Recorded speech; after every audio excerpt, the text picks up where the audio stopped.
이게 정말 아름다운 교회인 것 같습니다. 자, 이 시간 하나님 말씀 함께 나눠보도록 하겠습니다.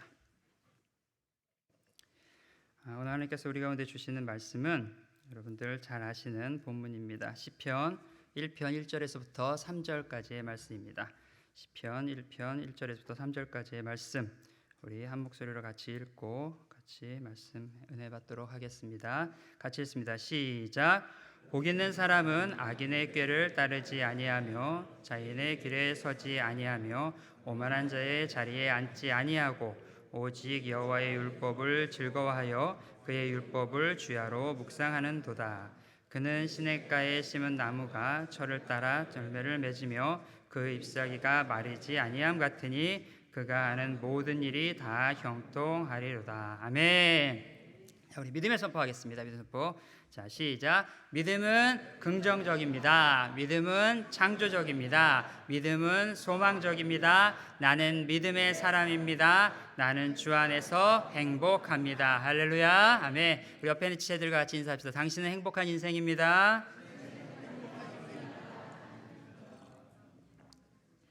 아멘. 오늘 우리 가운데 하나님께 주신 말씀의 제목은 제가 이렇게 정했습니다. 행복한 인생, 형통한 인생. 좋습니다. 따라할까요? 시작. 행복한 인생, 형통한 인생. 아멘. 네, 막 힘이 납니다. 자, 예수를 잘 믿기 위해서는 세 가지의 조건이 같이 있어야 된다고 합니다. 첫째는 여러분 지적인 영역이고요. 두 번째는 정적인 영역이고 세 번째는 의지적인 영역입니다. 지적인 영역은 말 그대로 하나님에 대해서 아는 겁니다. 배우는 겁니다. 설교를 잘 듣고 성경 공부에 적극적으로 참여를 하는 겁니다. 또 하나 여기 정적인 부분은 뭘까요? 정적인 부분은 하나님을 경험하는 거예요. 경험하는 거. 교회를 너무 오래 다녔어도 하나님을 만나지 못하는 사람이 너무 많은 거죠. 그리고 세 번째는 의지적인 영역인데 말 그대로 의지를 가지고 하나님 앞에 나오는 겁니다. 지금 여러분들처럼 이 아침에 주일 아침에 나와서 예배를 드리는 것, 끝나고 밥 먹고 또 셀모닝 같이 하는 거, 이런 모든 것들이 의지적인 영역에 들어갑니다. 그러니까 지정의가 합쳐져야 온전한 신앙생활, 행복한 신앙생활을 할 수 있는데 이 중에 뭐라도 하나 빠지게 되면 그때부터는 신앙의 불균형이 이루어지게 됩니다. 신앙의 불균형이 이루어지면 문제가 뭐냐면 우리 마음 가운데 안정감이 사라지게 되는 거예요. 안정감이. 그래서 여러분들 신앙을 안정적으로 정말 하나님의 은혜 가운데 잘 하고 싶다 그렇게 생각하시면 여러분들 반드시 이 지정의가 잘 갖추어지기를 축원합니다. 이 세 가지를 합쳐서 우리는 뭐라고 얘기하냐면 따라합시다. 성령 충만. 이게 성령 충만이에요. 다르게 성령 충만이 아니라 이 세 가지를 잘 갖추는 게 성령 충만입니다. 오늘 여러분들의 은혜 가운데 또 말씀 가운데 은혜 받으셔 성령 충만한 시간 되기를 축원합니다. 나태주 시인의 신간 행복한 사람이라는 책에 이런 내용이 있어서 오늘 좀 시작하게 가져왔습니다. 생각해보면 이 세상 그 누구도 행복하지 않은 사람은 없습니다. 다만 자기가 행복하다는 걸 찾아낸 사람과 그걸 아직 찾아내지 못한 사람이 있을 뿐입니다. 행복은 무엇일까요? 이제부터 당신은 그걸 찾아내야 합니다. 이 책에 보니까 행복은 우리 주변에 다 있다는 거예요. 그런데 우리가 그걸 잘 찾지 못한다는 거죠. 많은 사람들이 인생의 목표를 행복에 두고 있고 성경도 여러분들이 행복하게 살기를 원합니다. 그런데 우리가 그걸 잘 찾지 못해요. 그래서 제가 오늘 시편을 통해서 성경에서 얘기하는 진정한 행복이 무엇인가를 여러분과 함께 깊이 있게 나눠보기를 소원합니다. 먼저는 우리가 시편 1편을 보기 전에 시편에 대한 인트로를 좀 잠깐 했으면 좋겠습니다. 여러분을 위해서 약간의 퀴즈쇼를 준비해 왔습니다. 시편은 모두 몇 편으로 되어 있습니까? 할렐루야, 축복 있으라. 150편으로 구성이 되어 있습니다. 대부분의 시는 다윗이나 솔로몬이 썼지만 또 다른 많은 작가들이 시편을 기록했습니다. 자, 이제부터 본격적인 질문에 들어가겠습니다. 여러분이 좋아하시는 제가 시편을 몇 개 가져왔어요. 여러분들은 저자를 맞추시면 됩니다. 하나님 이렇게 하시면 안 됩니다, 여러분. 이거 쓴 저자를 찾는 거예요 지금. 자, 먼저 올려주십시오. 시편 23편입니다. 같이 읽어볼까요? 자, 같이 읽어보겠습니다. 시작. 여호와는 나의 목자시니 내게 부족함이 없으리로다. 누가 썼습니까? 100점 만점에 100점. 할렐루야. 자, 다음 시 한번 올려주시겠습니까? 시편 90편 10절입니다. 같이 읽겠습니다. 시작. 우리의 연수가 70이요 강건하면 80이라도 그 연수의 자랑은 수고와 슬픔뿐이시오. 신속히 가니 우리가 날아가나이다. 자, 이 시는 누가 썼습니까? 아까 일부 예배 때 마치시던데 누구? 네, 정답은 모세입니다. 모세. 오, 모세. 일부 예배가 수준이 조금 더 네, 모세가 쓴 시죠. 근데 여기 보니까 너무나 멋진 표현이 있어요. 우리 어르신들은 공감하실 거예요. 인생이 가니 우리가 날아가나이다.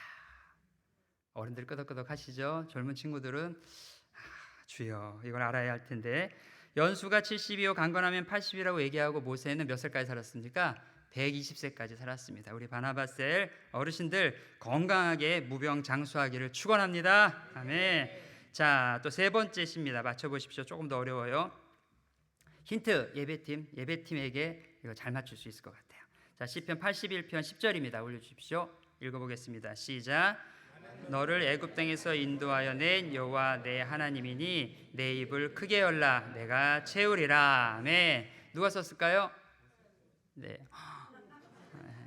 아삽이 아삽. 들어오세요. 아삽과 여두둔 누굽니까? 아삽이 바로 다윗 왕 시절에 예배 인도자. 예배 인도자. 그러니까 우리 교회로 얘기하면 지금 오늘 예배하신 우리 빈집사님이나 우리 황전도사님이나 우리 명도사님 같은 분, 우리 여기 성가대도 마찬가지고요. 이런 사람들이 있었어요. 저는 우리 멜번 스모교회가 자체 워십송을 한 100개만 만들었으면 좋겠습니다. 아멘. 네, 오늘부터 막 쓰는 거야 그냥. 랩도 만들고 막 하십시오 그냥. 그래서 하나님 앞에 드리는 거죠. 자, 근데 이 시편 81편이 유명하게 된 이유는 이게 누구냐면 고아의 아버지인 조지 뮬러가 매일매일 암송했던 시입니다. 이게 조지 뮬러가 매일매일 암송하면서 하나님, 내가 고아를 먹이는데 재정적인 어려움이 있습니다. 하나님 은혜를 주십시오 하고 매일매일 이 시를 외웠다는 거예요. 내 입을 크게 열라 내가 채우리라. 이 말씀이 오늘 우리에게도 임하게 될 줄 믿습니다. 아멘. 특별히 재정적인 어려움들로 여러 가지 힘든 마음들이 있는 분들은 이 말씀을 매일매일 외우십시오. 매일매일 선포하기를 축원합니다. 시편은 말씀드린 것처럼 각기 다른 저자들이 하나님의 은혜 가운데 이걸 갖다가 만들었고요. 그 중에서 150개를 골라서 우리가 가지고 있는 이 성경에 넣은 거예요. 공동번역이라는 성경에 보면 151편이 되어 있고요. 또 다른 데는 이거 좀 짧게도 있을 수 있습니다. 제가 무슨 얘기냐면 시편은 더 많은 사람들이 많이 만들었다는 거죠. 근데 그 중에서 우리가 150편만을 여기다 담아놨다는 거예요.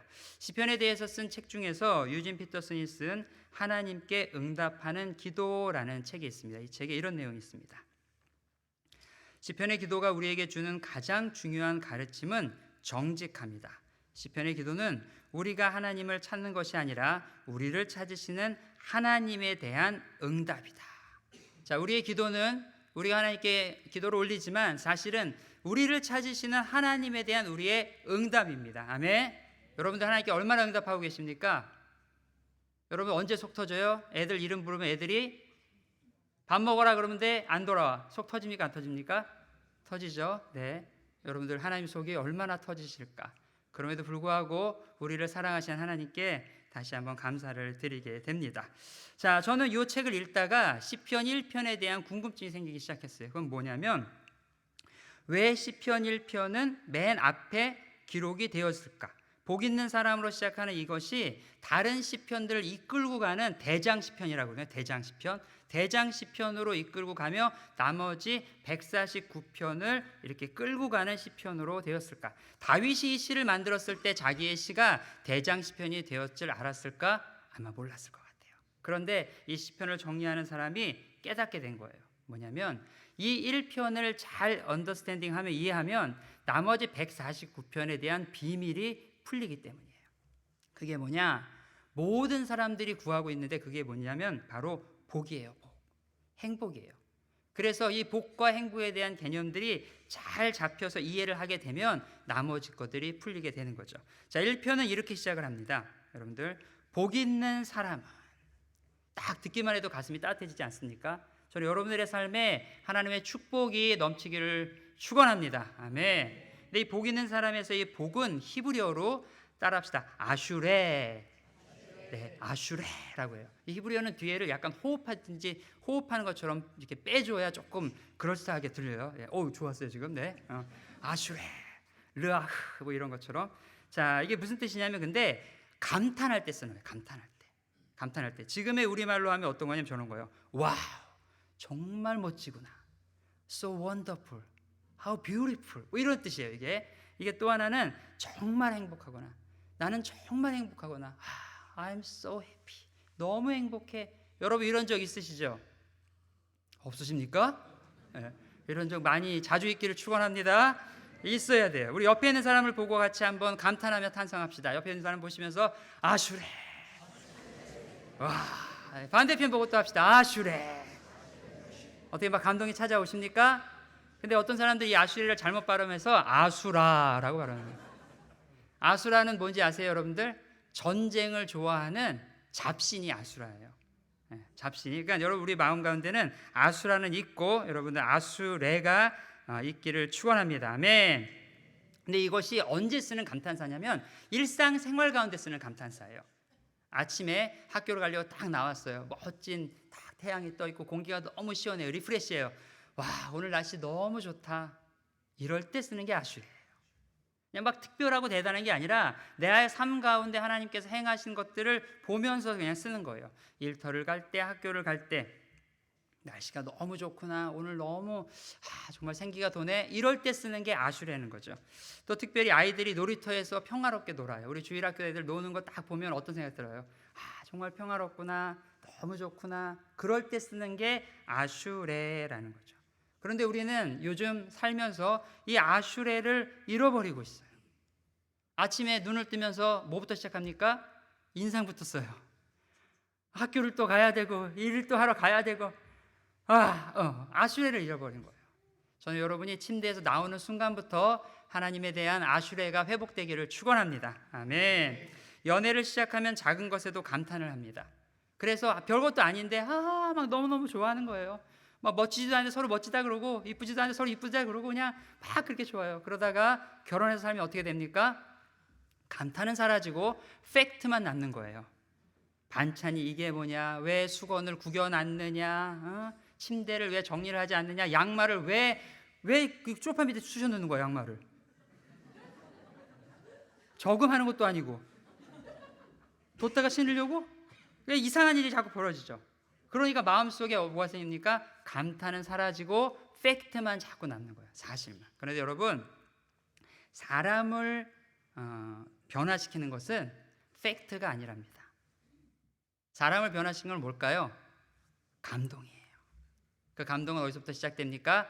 감탄에서부터 시작되는 거예요. 다시 한번 옆에 있는 사람하고 같이 인사합시다. 아슈레, 할렐루야. 네. 오늘 이 단어 잘 생각하시면 됩니다. 자, 그러면 시편 1편을 본격적으로 한번 들어가서 살펴보겠습니다. 1편 1절에 이렇게 써 있어요. 복 있는 사람은 악인들의 꾀를 따르지 아니하며 죄인들의 길에 서지 아니하며 오만한 자의 자리에 앉지 아니하고. 이 말씀 자세히 보면 복 있는 사람은 단수로 쓰여졌고요, 악인들과 죄인들과 오만한 사람은 어떻게 썼어요? 복수로 쓰여져 있어요. 쉽게 말해서 뭐냐면 복 있는 사람이 그렇지 않은 사람보다 더 적다는 거예요. 이게 뭐냐? 내가 선택을 해야 된다는 거예요. 그냥 세상이 가는 대로 막 쫓아서 가면은 나도 모르는 사이에 죄인들의 삶을, 오만한 자들의 삶을, 악인들의 삶을 그냥 막 쫓아가는 거예요. 그걸 뭐라 그러냐면 무리라 그래요. 무리. 예수님을 십자가에 못 박힌 사람들이 누구였습니까? 무리였어요. 그래서 하나님의 말씀대로 살려고 하면 정신을 바싹 차리고 남들이 뭐 애를 어디 보낸다 그러면 나도 보내야 되고, 남들이 뭐 했다 그러면 뭐 해야 되고, 남들이 뭘 샀다 그러면 나도 사야 되고, 그렇게 하지 말라는 거예요. 복 있는 사람은 그러한 사람이 복 있는 사람이 아니다라고 성경은 얘기를 하고 있어요. 그러면서 뭐라고 얘기하냐면, 자, 복 있는 사람 중에 얘기하면서 악인의 꾀를 따르지 않는다고 얘기합니다. 꾀, 여러분 이 꾀가 뭔지 아십니까? 제가 이 녹색 창에 이 꾀를 갖다가 검색을 해봤어요. 그랬더니 이렇게 나왔습니다. 올려주십시오. 꾀란 계책을 뜻하는 순우리말, 다만 병법과 같은 큰 계책이 아니라 일상생활에서의 임기응변이나 자기 편의를 개척하기 위해 쓰는 것을 꾀라고 한다. 자, 요 내용을 올려놓고 한번 보세요. 여기서 몇 개의 단어가 눈에 확 들어옵니다. 임기응변과 자기 편의예요. 악인의 꾀는 뭐냐면 그때 급할 때 위기를 모면하려고 잠깐 갖다 쓰는 거라는 거예요. 잠깐 갖다 확 쓰는 거죠. 자, 꾀가 인생을 살 때 도움이 될까요, 안 될까요? 갑자기 안 될 것 같은데 돼요. 네, 여러분. 네. 인생을 살 때 꾀가 도움이 돼요. 그런데 문제는 꾀로만 살면 인생이 행복할까요, 안 할 건가요? 그렇죠. 여기에 문제가 있는 거예요. 자, 정석으로 살아야 돼요. 정석으로. 예수 믿는 사람의 정석은 뭡니까? 따라합시다. 말씀 중심, 성령 중심, 교회 중심. 아멘. 이 정석으로 살아야 돼요. 근데 악귀는 꾀로 산다는 거예요. 꾀로. 그때만 이렇게 샥샥샥 빠져나가는 거예요. 이걸 전문 용어로 미꾸라지 같다라고 얘기해요. 신앙생활도 미꾸라지 같은 사람이 있어요, 없어요? 막 머릿속에 자꾸 누가 생각나죠, 지금? 네. 내가 생각나야 돼, 내가. 말씀을 들으면 나한테 적용해야 되는데 쭉 하고 남편이 자꾸 적용이 되고 애들이 적용이 되고 나한테 적용을 해요. 그러니까 신앙생활 할 땐 결단을 하셔야 돼. 나는 미꾸라지처럼 살지 않겠다. 나는 정석으로 살겠다. 이렇게 생각을 해야 된다는 거죠. 악인들의 꾀는 악인들이 꾸미는 방법을 유혹합니다. 그럼 도대체 이 악인이 누굽니까? 악인. 악한 사람들이 누구인지 한번 보겠습니다. 세상의 악한 사람과 달라요. 시편 4절의 말씀입니다. 우리 크게 한번 읽어보겠습니다. 시작. 악인은 그의 교만한 얼굴로 말하기를 여호와께서 이를 감찰하지 아니하신다 하며 그의 모든 사상에 하나님이 없다 하는 하나이다. 아멘.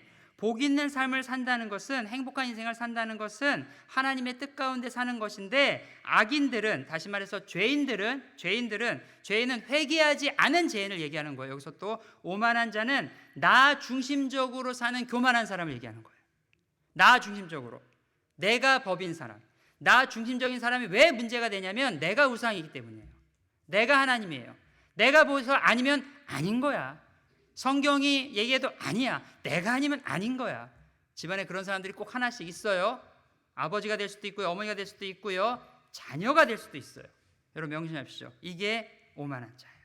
그런데 여기 가만히 보니까 뭐냐면, 이런 악인들의 하는 행동이나 이런 모든 가운데 하나님이 없다라고 생각하는 게 가장 큰 문제라는 거예요.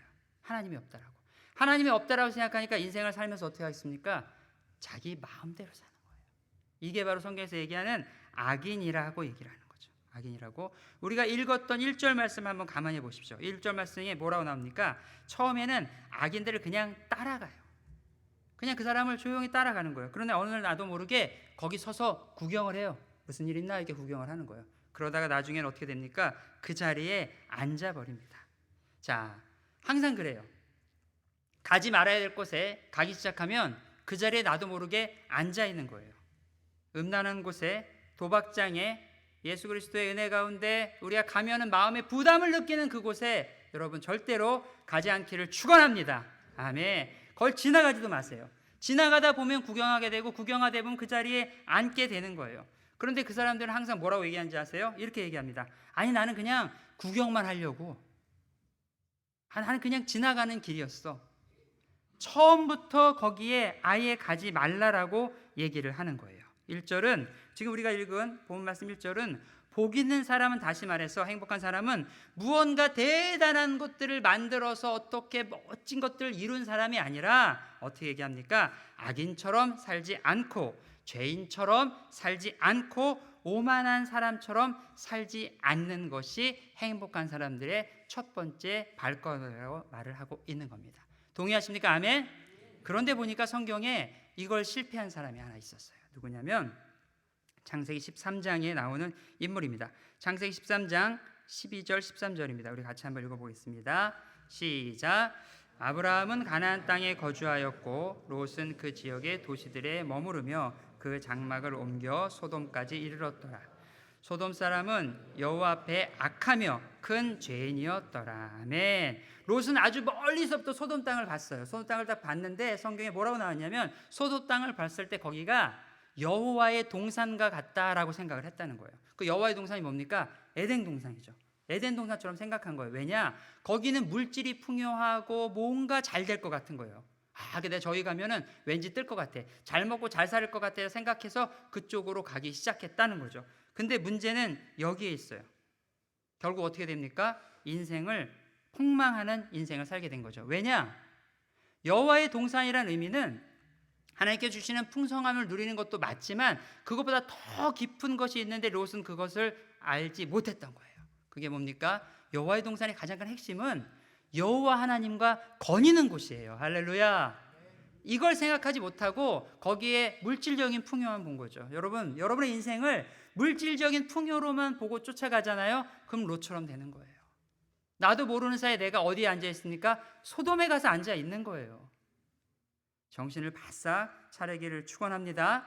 여기서 우리가 알아야 될 건 처음부터 롯은 소돔을 목표로 향해서 가지 않았다는 거예요. 멀찌감치 있었지만 그걸 쪽에서 가다 보니까 그 중심부에 들어가는 거죠. 우리 인생을 살다 보면 이런 적 있잖아요. 나는 그것을 하기를 원하진 않았어. 근데 나도 모르는 사이에 한 주, 두 주 주일날 빠지다 보니까 주일날 그냥 대충 그냥 넘어가면 되지 하나님 내 마음 다 아시지. 아시죠? 중심을 아시죠? 근데 우리가 이것을 깨닫지 못하고 살아간다는 거죠. 저는 여러분이 인생 가운데 롯과 같은 실수하지 않기를 축원합니다. 아멘. 2절 말씀해 보니까 또 이렇게 진행이 됩니다. 오직 여호와의 율법을 즐거워하여 그 율법을 주야로 묵상하는도다. 할렐루야. 복 있는 사람은 아주 특별한 특징이 있는데 그것이 뭐냐면 하나님의 말씀을 즐거워하는 거예요. 여러분 식사 시간이 즐겁습니까? 아멘. 할렐루야. 네, 먹으면서도 다이어트 걱정하지만 어쨌든 먹을 때는 즐겁습니다. 이 하나님의 말씀을 즐거워하는 거예요. 이것이 바로 복 있는 자의 특징이라는 거죠. 세상의 말에 마음을 빼앗기지 않는 거예요. 하나님의 말씀을 즐거워한다는 건 크게 두 가지의 의미를 가지고 있어요. 첫째는 말씀의 자리를 사모하는 거예요. 하나님의 말씀을 내 삶의 기준으로 삼는 거죠. 지금처럼 여러분처럼 이렇게 주일날 아침에 와 있는 거예요. 이것이 바로 하나님의 말씀을 즐거워하는 거예요. 또 하나의 특징은 뭐냐면 하나님의 말씀을 사모한다는 건 어떠한 유혹이나 회유가 온다 해도 그것이 하나님의 말씀과 부딪힌다면, 크래시 된다면 단호하게 say no 할 줄 안다는 거예요. 이런 담대함이 있기를 축원합니다. 우리가 이걸 잘 못하잖아요. 이거 하나님 말씀과 맞지 않고 say no 해야 됨을 불구하고 이걸 갖다 잘 못하는 경우 많이 있잖아요. 근데 이것을 하는 사람이 하나님의 말씀을 즐거워한다는 거예요. 성경에 이렇게 얘기하고 있어요. 두 주인을 섬길 수 없다. 예수님이 말씀하셨어요. 한 여자가 두 남편을 만날 수 없다. 그걸 우리는 선택해야 돼요. 말씀을 선택하시겠습니까? 세상을 선택하시겠습니까? 말씀을 선택하시겠습니까? 아멘? 그렇죠. 이런 결단을 매일매일 아침에 눈을 뜨고 하는 거죠. 나도 오늘은 말씀을 선택하며 말씀과 함께 살겠습니다. 우리가 잘 아는 다니엘과 세 친구들도 이러한 인생을 살았고요. 구약에 나오는 수많은 선지자들도 이러한 인생을 살았어요. 물론 초대교회 성도들도 이러한 인생을 살았고 우리 예수님께서도 이러한 인생을 사셨습니다. 또 하나 중요한 것은 밤낮으로 하나님의 말씀을 즐거워한다라는 의미를 우리가 좀 알 필요가 있어요. 이 밤낮은 아무것도 안 하고 하루 종일 성경만 들여다보라는 말씀은 아닙니다. 시간이 되실 때마다 성경 열심히 보기를 축원합니다. 아멘. 이 말씀의 뜻은 뭐냐면 늘 하나님의 말씀 안에 내가 거해야 한다는 거예요. 밤낮으로 하나님의 말씀을 묵상하다 보면 내 안에 어떠한 일이 생기냐? 내 안에 말씀이 살아 움직이는 것 같은 느낌이 든다는 거예요. 여러분 그런 시간 있지 않아요? 낙담되고 좌절됐는데 말씀을 다 묵상하거나 설교를 듣게 되면 갑자기 내 몸에서 나도 모르게 힘이 싹 살아나는 거죠. 이거예요.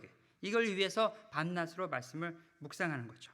이 밤낮은 시간적인 의미를 가지고 있기도 합니다. 늘, always, 언제든지라는 이게 시간적인 의미를 가지고 있지만 또 중요한 것은 인생의 밤이 찾아와서 어두울 때, 인생의 낮처럼 밝을 때에도 하나님의 말씀을 항상 즐거워하라는 거예요. 대다수 언제 사람들이 하나님의 말씀을 좀 더 열심히 볼까요? 인생의 밤일까요? 인생의 낮일까요? 밤이죠. 참 이상해요. 왜 인생의 밤이 되면 말씀을 더 열심히 보려고 하죠? 자, 오른손을 들고 저를 따라하겠습니다. 나는 마피아가 아니다. 왜 나는 자꾸 마피아처럼 밤에만 말씀을 보려고 합니까? 자, 다시 한번 따라합니다. 나는 소시민이다. 아멘. 자, 여러분, 하나님의 말씀은 어둠이 찾아와서 괴롭고 힘들 때 보는 것도 너무 은혜가 되지만 사실은 축적을 해내요. 축적을. 밝은 날에 열심히 봐서 이 말씀들을 축적을 딱 해놔야 내 인생에 어렵고 힘든 일이 딱 왔을 때 자연스럽게 딱 할 수 있는 은혜가 임하게 되는 겁니다. 여러분에게도 이런 은혜가 임하기를 축원합니다. 아멘. 할렐루야. 자, 여기 또 보니까 중요한 단어들이 나왔어요. 그 말씀을 뭐 하는 거냐? 묵상한다라는 얘기였어요. 묵상한다. 여러분 묵상한다. 이 묵상한다는 영어 단어로 무슨 뜻입니까? meditation이라는 단어를 쓰죠. 그렇죠? 이거는 깊이 생각하다라는 뜻이에요. 깊이 생각하다. 그런데 이 단어와 같이 나오는 단어가 하나 있는데 파생된 단어가 바로 뭐냐면 medicine이란 단어예요. 약이란 뜻이죠. 약. 메디테이션과 메디슨의 공통점이 있는데 뭐냐면 내 안에 들어오면 퍼져나가는 거예요. 아까 제가 말한 것처럼 내 안에 들어오면 퍼져나가는 거예요. 하나님의 말씀을 묵상하다 보면 내 안에 들어와서 퍼져나가요. 약 기운 또한 내 몸에 들어오면 퍼져나가는 거예요. 나의 몸과 나의 마음과 영혼을 깨끗하게 만들어내는 거죠. 하나님의 말씀을 즐거워하고 그 말씀을 묵상하는 사람에게 그래서 어떠한 능력이 나타나느냐? 바로 야고보서 5장 15절 16절에 이러한 능력이 나타난다라는 거예요. 우리 같이 말씀을 한번 읽어보겠습니다. 올려주십시오. 야고보서 5장 15절과 16절입니다. 시작. 믿음의 기도는 병든 자를 구원하리니 주께서 그를 일으키시리라. 혹시 죄를 범했을지라도 사하심을 받으리라. 그러므로 너희 죄를 서로 고백하며 병 낫기를 위하여 서로 기도하라. 의인의 간구는 역사하는 힘이 큼이니라. 할렐루야. 이런 일이 어떻게 일어납니까? 하나님의 말씀을 묵상하면 이 말씀이 내 안에 들어와서 이 말씀이 내 몸에서 온몸으로 퍼져나가는 거예요. 생명의 말씀이 죽어가는 세포들을 하나씩 하나씩 깨어나게 만드는 거죠. 그래서 내 삶에 생기가 다시 도는 거예요. 코카콜라 회장이 뭐라고 얘기하는지 아세요, 여러분? 내 몸에 흐르는 피는 피가 아니고 뭐라고요? 코카콜라라고 그랬어요. 자, 그럼 예수 믿는 사람 뭐라고 얘기해야 됩니까? 내 몸에 흐르는 피는 말씀의 피가 될 줄 믿습니다. 아멘. 내 몸의 끝까지 손끝, 머리부터 발끝까지 다 퍼져나가서 나를 살려내는 거예요. 여기서 말하는 야고보서 5장에서 말하는 병든 자는 육체의 병든 자들 얘기하고요, 마음의 병든 자를 얘기하고요, 영적으로 병든 자를 모두 다 얘기하는 거예요. 그래서 하나님의 말씀이 나의 육체와 나의 영혼과 또 나의 정신까지도 다 회복시키게 될 줄을 믿습니다. 여호수아서 1장 8절에도 비슷한 말을 하고 있습니다. 이 율법책을 내 입에서 떠나지 말게 하며 주야로 그것을 묵상하여 그 안에 기록된 대로 다 지켜 행하라. 그리하면 내 길이 평탄하게 될 것이고 내가 형통하리라. 할렐루야. 이 말씀 잘 아는 것처럼 이제 가나안 땅에 들어가야 하는 여호수아에게 하나님께서 남기신 말씀이에요. 모세에게 하셨던 얘기를 또 다시 여호수아에게 하시는 거죠.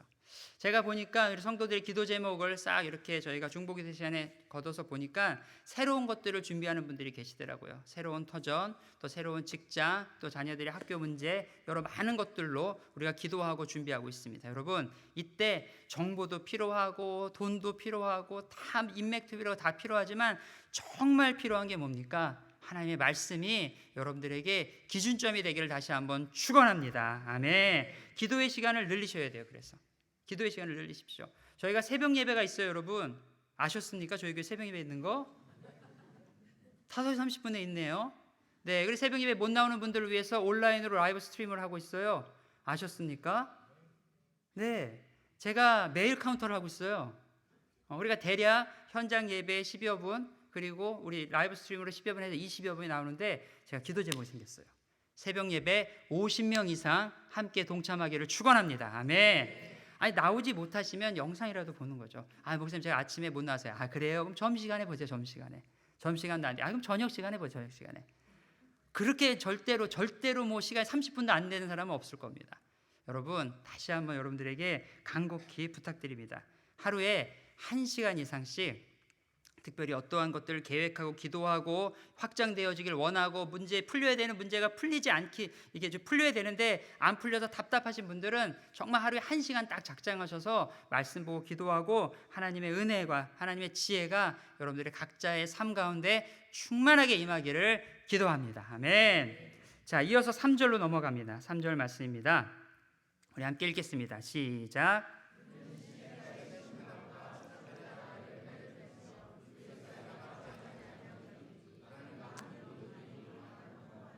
아멘. 자, 이 형통이라는 단어는 히브리어로 사칼이라는 단어를 써요. 아까 사칼이라 아슈레. 하나 첫 번째 단어 복 있다. 그다음에 형통하다. 사칼. 이런 단어를 써요. 이 단어는 뭐냐면 깨닫다라는 뜻이에요. 잘 들으셔야 돼요. 형통하다 생각하면 우리가 일사천리 생각하는데 조금 달라요. 성경은 깨닫다, 지혜롭게 행동하다라는 뜻이에요. 신중하다는 뜻이에요. 저는 여러분의 삶에 이런 형통함의 은혜가 있었으면 좋겠어요. 어떤 걸 결정할 때 그냥 바로 하지 말라는 거예요. 어떤 것들이 여러분들이 앞에 결정해야 될 때 형통하게 결정을 해야 되는데 이 형통이 지혜롭게 결정하는 거예요. 지혜롭게. 형통에는 막 생각한 거죠. 그러니까 형통도 만사 형통하리라 하는 것처럼 모든 일들이 다 잘 되는 것도 형통이 맞아요. 운전하러 딱 가는데 차들이 모세의 그 홍해처럼 막 갈라져. 축축축축 가요. 그리고 이제 주차할 데가 없을 것 같이 쫙 돌아가는데 차가 이제 싹 빠져서 싹 들어가. 할렐루야. 이런 일이 있기를 축원합니다. 형통이죠. 형통 맞죠. 그런데 내가 원하는 방법대로 내가 원하는 시간에 내가 원하는 그 사람들과 모든 일이 척척척척 되는 게 세상에서 말하는 형통이지만, 그것도 형통이라고 말할 수 있지만 그것만 형통이라고 말할 수는 없다는 거죠. 성경에서 말하는 형통은 그러한 모든 것들 가운데서도 내 마음을 지키는 건데, 형통, 샤칼이라는 단어가 가지고 있는 또 하나의 의미가 있어요. 잘 들어보십시오. 흔들리지 않는 편안함이에요. 갑자기 뭐가 생각나죠? CF예요. 삐리리 침대. 갑자기 이게 거기서 온 거예요, 여러분. 이거 제 생각이지만 제가 카피라이터는 아니지만 여기서 단어를 가져온 게 아닌가 이런 생각이 들었어요. 왜냐하면 성경이 훨씬 더 오래전에 쓰여졌으니까. 이게 샤칼이 이런 뜻이더라고요. 흔들리지 않는 편안함. 이게 뭡니까? 주변에 보면 어떤 사람은 누가 지나가다가 한마디만 해도 그냥 화들짝 하는 거예요. 내가 그래서 막 누가 농담 한마디만 해도 그냥 확 해가지고, 아니 농담인데 지나가는 얘기인데 왜 그럽니까? 형통함이 없어서 그래요. 샤칼이 없어서 그래, 마음속에. 그러니까 근데 누가 농담 한마디 하고 그래도 하하하하하 넘어가고, 누가 안 좋은 얘기해도 뭐 그럴 수도 있지 하고, 누가 막 비방해, 막 얘기해, 얼굴도 모르는 사람이 막 그냥 나를 만난 것처럼 막 얘기를 해. 그럼 어떻게 돼요? 하하하하하. 샤칼하는 거예요. 그냥 너는 떠들어라. 그냥. 이 마음이 있어야 돼요. 이것이 뭐라고요? 형통이에요. 옆 사람한테 얘기해 주십시오. 형통한 인생 되길 축원합니다. 아멘. 자, 사도 바울은 이 형통을 뭐라고 표현했냐면 로마서 8장 37절입니다. 자, 같이 한번 읽겠습니다. 로마서 8장 37절 시작. 그러나 이 모든 일에 우리를 사랑하시는 이로 말미암아 우리가 넉넉히 이기느니라. 할렐루야. 형통함의 비밀은 넉넉함에 있는 거예요. 넉넉함에. 내 잔이 넘치나이다. 은혜가. 이게 형통함인데 맨날 내 잔에 물이 한 당 있어요. 그러니까 누가 한마디 하면 어떻게 됩니까? 화들짝 하는 거예요. 누가 이런저런 얘기하면 그냥 막 눈을 동그랗게 뜨고 그냥 막 너 죽고 나 죽자 막 달려드는 거죠. 여러분, 넉넉함의 은혜가 여러분들의 삶 가운데 충만하게 임하기를 축원합니다. 아멘. 형통한 사람의 특징이 여기 나오는데, 근데 저한테 물어보시고 목사님 저 잘 안 되는데요. 비법을 알려드릴게요. 이 말씀이 있어요. 뭐냐면 시냇가에 심은 나무와 같다고 했어요. 여기서 말하는 시냇가는 우리가 한국의 그 계곡물, 시원한 계곡물 쫙 내려오는 그 계곡물, 삼겹살 구워 먹고 노는 그 계곡물 싹 있는 거, 그거 생각하시면 안 돼요. 이스라엘 땅은 너무나 척박해가지고 여기서 말하는 이 지금 시냇가는 뭐냐면 인공적으로 만든 인공수로예요. 땅에 사람을 쫙 파가지고 하고 그 옆에 나무를 딱 심고 농용지를 만드는 인공적으로 만든 그거를 갖다가 여기서 시냇가로 얘기를 하는 겁니다. 그러면 심은 나무도 원어적인 표현은 정확하게 어떻게 표현하냐면 심긴 나무예요. 다시 정리를 해볼게요. 관계수로처럼 파져 있는 수로에 나무를 갖다가 심어 놓은 거예요. 이게 시냇가에 심은 나무예요. 자, 이 나무가 어디서 왔을까요? 사막에 있는 나무를 뽑아다가 심어 놓는 거예요. 여러분, 여기에 인사이트가 있어요. 뭐냐면 사막에 그냥 둔 나무가 잘 자라겠습니까? 아니면 여기에 심긴 나무가 잘 자라겠습니까? 동의하십니까? 아멘? 자, 이게 뭐냐면 사망에서 생명으로 옮겨진 나무예요. 할렐루야. 누구의 인생이에요? 우리의 인생이죠. 그러니까 여러분들 믿으셔야 돼요. 우리의 인생은 예수 믿고 내 삶이 달라졌다는 것은 사막에 있는 나무를 뽑아다가 시냇가에 심긴 나무가 된다는 거예요. 그러면 나는 자연스럽고 하나님의 은혜 가운데 복받는 인생이 되는 것을 믿으셔야 합니다. 할렐루야. 이걸 못 믿어요. 그런데 자꾸 심어 놓으면 또 사막으로 가. 자꾸 심어 놓으면 또 사막으로 가. 그러면서 뭐라고 얘기합니까? 괴롭고 힘들고 어렵고 지치고 항상 그렇게 마음 가운데 컴플레인과 불평과 불만으로 가득 찬 인생을 살고 있는 거죠. 자, 여러분, 시냇가는 어떤 곳입니까? 생명력이 있는 곳, 생명력이 있는 곳. 생명력이 있는 곳. 그래서 그곳에 있으셔야 돼요. 하나님의 말씀 가운데 있으셔야 돼요. 그래야 살아나는 겁니다. 예수님께서 이렇게 말씀하셨어요. 요한복음 15장 4절과 5절입니다. 내 안에 거하라, 나도 너희 안에 거하리라. 가지가 포도나무에 붙어있지 아니하면 스스로 열매를 맺을 수 없음 같이 너희도 내 안에 있지 아니하면 그러하리라. 나는 포도나무요 너희는 가지라. 그가 내 안에 내가 그 안에 거하면 사람이 열매를 어떻게 맺어요? 많이 맺느니. 사람이 어떻게 열매를 맺어요? 많이 맺나니 나를 떠나서는 너희가 어떻게 된다고요? 아무것도 할 수 없느니라. 인생을 살면서 열심히 노력했어요. 나는 남들보다 덜 자고요. 목사님 먹지도 않고요. 열심히 했어요. 그런데 왜 내 인생은 항상 이렇게 열매가 없습니까? 오늘 이 말씀이 얘기하고 있어요. 어디에 붙어 있습니까? 생명수 대신 예수 그리스도에게 붙어 있습니까? 아니면 혼자 동떨어져 사막에서 나는 내 스타일이 있다니까 그렇게 하고 있습니까? 여러분, 속히 우리의 시냇가 대신 예수 그리스도에게 다시 돌아오시기를 축원합니다. 아멘. 예수에게 붙어 있어야지 열매가 맺는 법이에요. 예수에게 붙어 있어야 그 일들이 만들어지는 거예요. 그러면 어떠한 일이 우리 삶에 나타나느냐? 철을 따라서 열매를 맺는다. 철을 따라서. 전도서 3장 1절에 이렇게 써 있습니다. 범사에 기한이 있고 천하 만사에 다 때가 있나니. 때를 알아야 돼요. 때를 모르는 사람은 고생만 해요. 한국에서 노래방이 한참 잘 될 때 시작했던 사람들은 다 돈 벌었어요. 근데 마무리에 그거 다 사들인 사람 다 어떻게 했어요? 다 망했어요. 때를 알아야 돼요. 때를. 근데 이 때는 누가 정합니까? 따라합시다. 때는 하나님께서 정하십니다. 그러니까 기도를 해야 되는 거예요. 그래야 말씀을 봐야 되는 거예요. 하나님, 제가 이것을 해야 될 때입니까? 하나님, 내가 이걸 멈춰야 될 때입니까? 하나님, 내가 이것을 어떻게 해야 될 때입니까? 이 때를 알려주십시오 라고 얘기를 해야 되는 거죠. 사람들이 착각하는 게 이 땅 가운데 내가 영원히 살 거라는 착각을 해요. 여러분, 우리는 영원히 사는 존재가 아닙니다. 이 땅 가운데 하나님께서 원하시는 하나님의 계획 가운데 있는 리미트 타임을 사는 거고, 그 다음에 이 땅을 떠나서 하나님과 영원히 사는 거죠. 그런데 이 땅 가운데 살면서 어떻게 생각하냐? 이 시간이 영원할 거 생각해서 자꾸, 저는 제일 싫어하는 단어 중에 하나가 뭐냐면 킬링 타임이에요. 시간 죽이기. 시간을 어떻게 죽여요? 지구상에 존재하는 생명체 가운데 유일하게 시간을 인지하는 게 사람이에요. 하나님의 형상으로 지음받았기 때문에. 그런데 그 시간을 죽여요? 할 일이 없어요. 그럼 뭐 하면 됩니까? 두 손 두었다가 뭐 합니까? 뭐 하죠 빨리.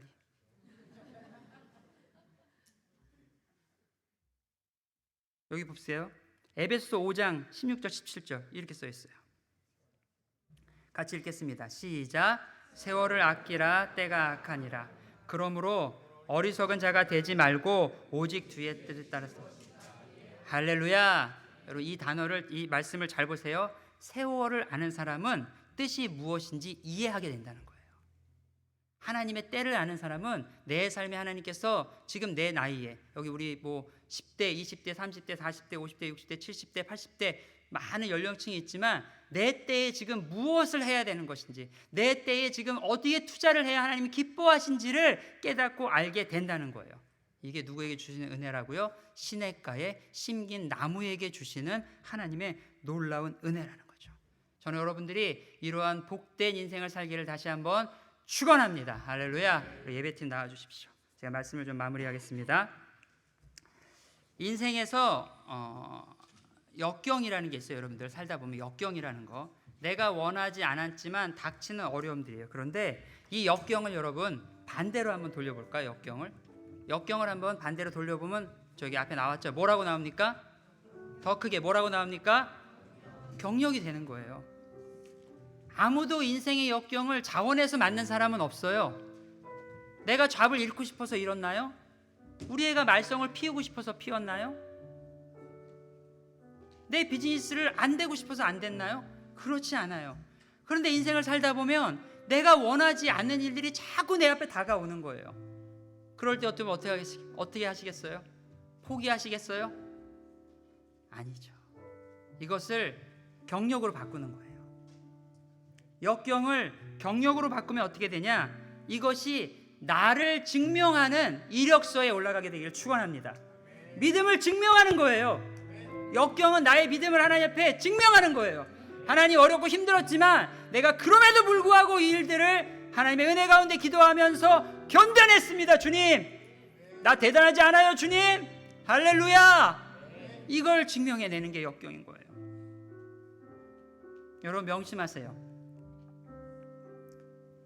우리의 삶이 녹록하지 않을 거예요. 수학 문제는 답이 있기 때문에 수학 문제를 향해 사람들이 달려간대요. 근데 인생에는 답이 없어요. 하지만 우리는 분명히 알고 있어요. 우리가 이 모든 경주를 끝낼 때 하나님께서 우리를 그 품 안에 안아주실 압니다. 할렐루야. 동의하십니까? 아멘. 그렇기 때문에 역경을 이겨낼 수 있는 거예요. 그 역경을 이겨내는 힘이 어디 있느냐? 그게 바로 복 있는 사람이에요. 형통한 사람이에요. 예수 그리스도의 십자가의 은혜를 깨닫고 그 시냇가에 심기운 나무와 같은 사람이에요. 그래야 역경을 이겨내는 힘이 우리 가운데 있는 거예요. 그래서 복 있는 사람들은 겸손합니다. 복 있는 사람들은 형통해요. 복 있는 사람들은 하나님의 은혜 가운데 내 삶을 객관적으로 볼 수 있게 되는 거예요. 제가 여러분에게 다시 한번 권고하며 여러분에게 다시 한번 당부드립니다. 여러분 다시는 혹여나 여러분들이 오늘 이전의 삶들이 죄인들의 삶과 악인들의 삶과 오만한 자들의 삶과 조금이라도 가까워졌다면 지금 이 시간 단절해 주시기를 축원합니다. 아멘. 나는 절대로 그것들에 대해서 선을 긋는다. 나는 더 이상 가지 않겠다라고 여러분 다시 한번 하나님의 은혜 가운데 결단한 시간 되기를 축원합니다. 우리 같이 찬양하고 예배하겠습니다.